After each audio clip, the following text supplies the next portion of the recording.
Desde el punto de vista internacional, Cuba estuvo en el corazón de todos los conflictos internacionales desde el surgimiento del país. Y siguió así durante todo el siglo XX y sigue así hoy en día. Entonces no se puede entender la historia de Cuba si no se ve desde la perspectiva internacional. Entonces es eso. Es Cuba que tuvo 4 dinastías, tuvo reyes austriacos, tuvo reyes franceses, tuvo un príncipe italiano. En fin, Cuba es un país en el corazón, del mundo, de alguna forma, por casualidades y por lo que fuere. Entonces es esa visión, primero en la colonia, que es la primera clase, la segunda clase es esa visión en la república y la tercera clase ya en la dictadura comunista. Muy interesante. De nuevo, esos cursos van a ser 16, 17 y 18 de febrero en la Casa Bacardí, eso es en la avenida Brescia de Coral Gables, 1531, avenida Brescia, Coral Gables, y hay un número ahí en pantalla también que es el 305-284-2822, 305-284-2822 para mayor información. Después, al final del programa, antes de despedirnos, se lo vamos a repetir a ustedes. Vamos a hablar un poquito de política. Sé que te apasiona, además me encanta escucharte cuando hablas de política. Comenzamos aquí en Estados Unidos, si te parece. Esta contienda presidencial es una contienda presidencial totalmente atípica. Y creo que el fenómeno Trump es el que le ha puesto un sabor diferente. ¿Cómo la ves? Bueno, yo creo que los republicanos, pese a todo, pese al desastre que hay en el campo republicano, tienen alguna oportunidad por la debilidad de Hillary Clinton como candidata, la debilidad de Bernie Sanders, que es un socialista, que es un tipo de ideología totalmente extraña a la naturaleza política del país, de manera que los republicanos pudieran tener la verdadera oportunidad de regresar si tienen un buen candidato. Ahora, ¿qué cosa es un buen candidato?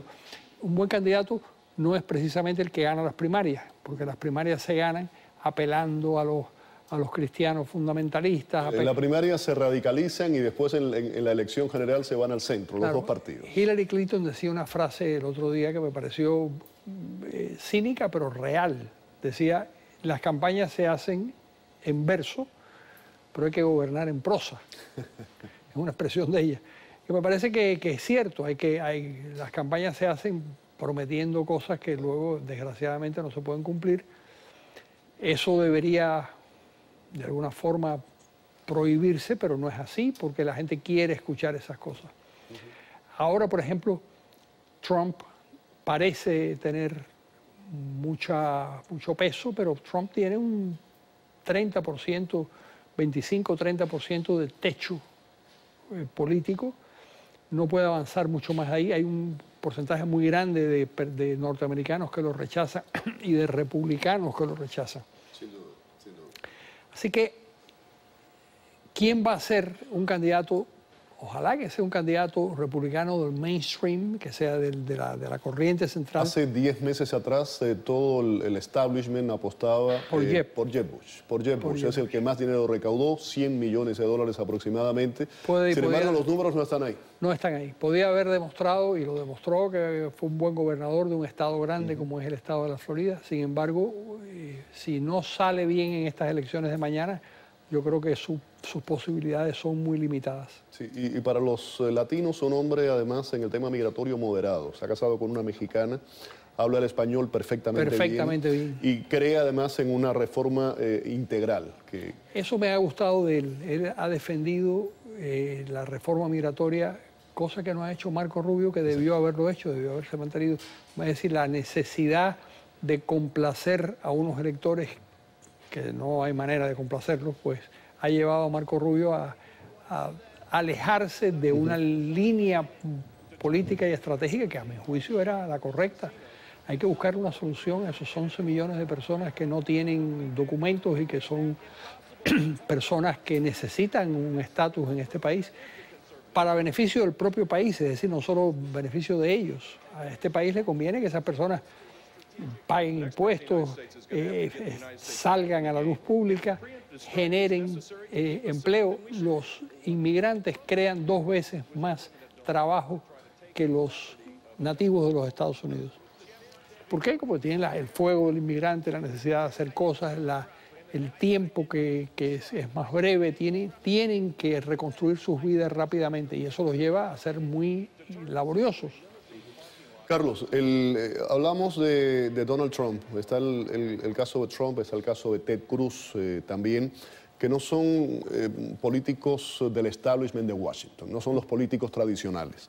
Si nos vamos al lado de los demócratas está Bernie Sanders, que tú lo mencionabas, que tampoco pertenece a esa clase política tradicional estadounidense. Y la pregunta que te quiero hacer es, esto que estamos viendo es un poco el reflejo de un desgaste, un cansancio, una falta de confianza por parte del votante hacia esos políticos tradicionales.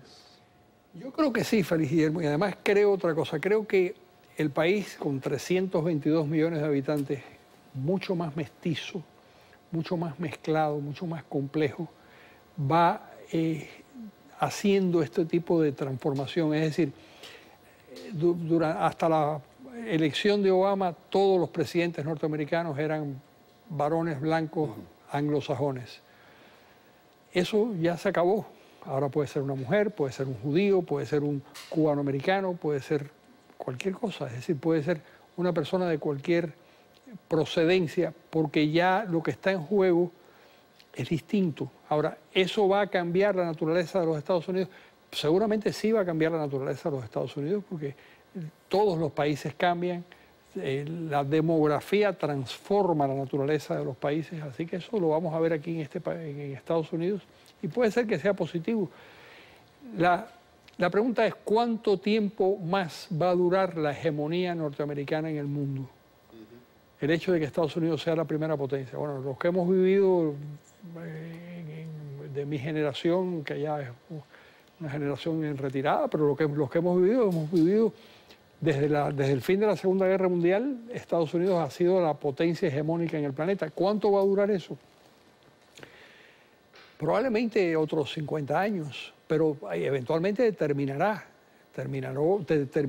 la hegemonía francesa, la española, que fue en el 17, la francesa en el 18, la inglesa en el 19.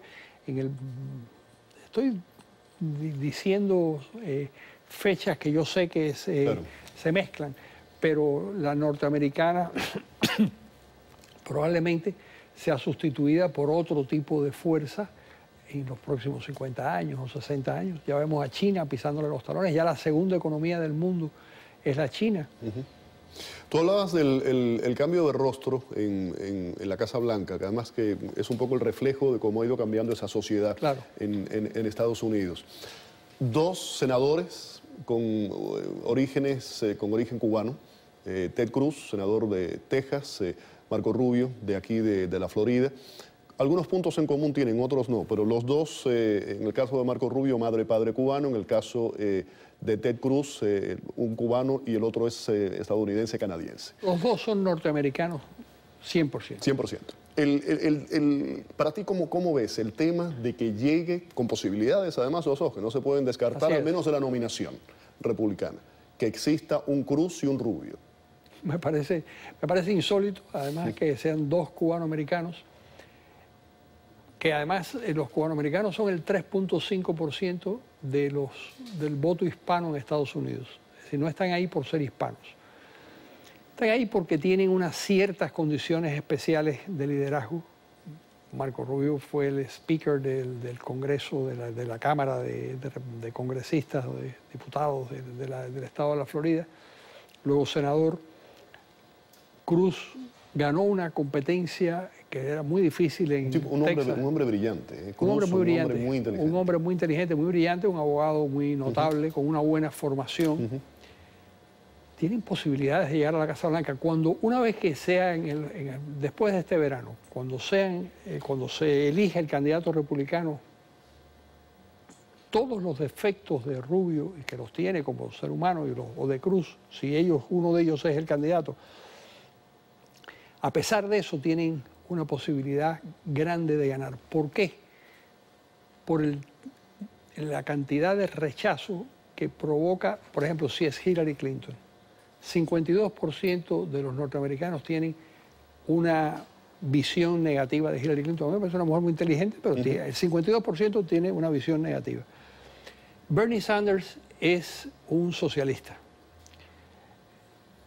democrático. Ahí quería ir. Tú que conoces muy bien el viejo continente, Europa, ¿es un socialdemócrata? Es un socialdemócrata. ¿Es un Olof Palme de ese estilo? Es eso. Es decir, yo no podría pensar que Bernie Sanders es un tipo como Pablo Iglesias en España, un comunista. No.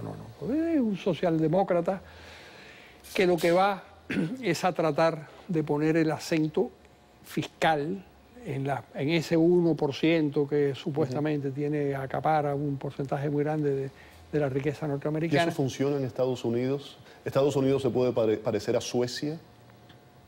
Yo creo que Suecia se está pareciendo cada vez más a Estados Unidos. Todo lo contrario, ¿no? Claro, hay una reforma que se hizo en Suecia en el año 92, 93, 94, 95, en ese periodo, para huir del Estado benefactor, porque el Estado benefactor había quebrado al país. Había un 500% de inflación en ese momento. Había una burbuja inmobiliaria semejante a la escala de Suecia, que es una población de 10 millones de habitantes, pero semejante a la que vino en Estados Unidos, y tuvieron que cambiar. Ahora, ¿cuál es el cambio? El cambio es que antes Suecia consumía, el Estado sueco consumía el 70-72% de todo el Producto Interno Bruto del país. Todo lo que el país producía, el 70-72% lo gastaba el Estado.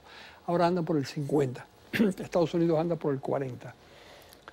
¿Es eso bueno o es malo? Bueno, depende de cómo lo veas. Según Sanders será bueno, para mí es malo, pero Sanders tiene su visión de las cosas. Para mí uno de los casos más interesantes es el caso de Singapur, que tienen una sociedad absolutamente próspera y desbordada de riqueza y gastan el 18% del Producto Interno Bruto en el Estado. Pero eso es una visión. Yo entiendo que hay otra. Los franceses, por ejemplo, gastan más que los suecos. 55 o 56% del Producto Interno Bruto lo gasta el Estado francés. Y Francia es un país opulento, donde la burocracia más o menos funciona, y donde yo creo que sería un despropósito decir que Francia es un fracaso. No, Francia no es ningún fracaso. Francia es un país admirable en muchos aspectos. Te quería preguntar algo antes de pasar a otros temas. Hablábamos del cambio de rostro en la Casa Blanca y de lo que es Estados Unidos en general, y en muchas de sus costumbres también. Hace una semana, 10 días aproximadamente, el periodista Chris Matthews hizo un comentario en otro programa que tengo aquí, lo he hablado del tema varias veces. Fue en el momento que Donald Trump decide no ir al debate de Fox, se hace su encuentro paralelo y se quedan como los protagonistas de la noche Cruz y Rubio. Y en ese momento sale Chris Matthews y dice, ¿quién va a ver un debate entre dos cubanos? De hecho, el debate de Fox, donde estaban los dos cubanos, le ganó al de Trump en cuanto a números en lo que es televisión, en niveles de audiencia. ¿Te parece ese comentario, más allá de fuera de lugar, de racista, cómo lo interpretas? ¿Lo hubiera hecho con la comunidad negra, con la comunidad judía? ¿Lo hubiera hecho? No, no lo hubiera hecho. Por supuesto que no lo hubiera hecho, porque hubiera funcionado el mecanismo ese de corrección política de una manera automática. ¿Y por qué con los cubanoamericanos no? Porque los cubanoamericanos son, quizás es la única minoría a la que se le puede decir cosas horribles y no pasa nada. Se puede hablar con desprecio de los cubanos de Miami. Uno no se le ocurriría decir los negros de Harlem o los puertorriqueños del gueto. Eso no se puede decir, claro, porque es injusto, porque es una barbaridad. Sin embargo, uno escucha constantemente ese tipo de comentarios. Y Matthews inconscientemente cayó en ese, después pidió perdón. Pidió disculpas. Sí. Pidió disculpas y qué sé yo, pero inconscientemente cayó en ese estereotipo de pensar, en primer lugar, que eran cubanos. No son cubanos, son norteamericanos. Cruz casi no habla español. Cruz casi no habla español, pero son norteamericanos que tienen un ingrediente de cubano, como John F. Kennedy tenía un ingrediente irlandés y como el señor Trump tiene un ingrediente alemán, claro, por sus abuelos.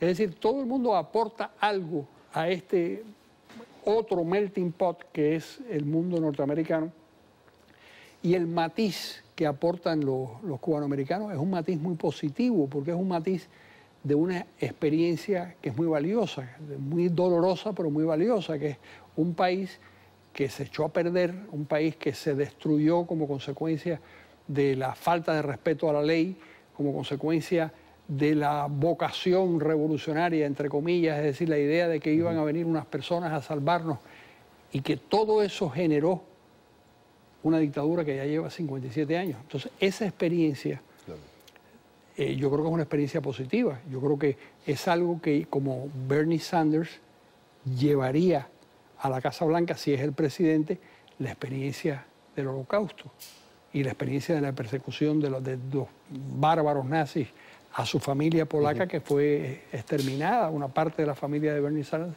fue exterminada durante la Segunda Guerra Mundial. No los conoció, ni mucho menos, pero sí su padre, sí, claro, sí los conoció.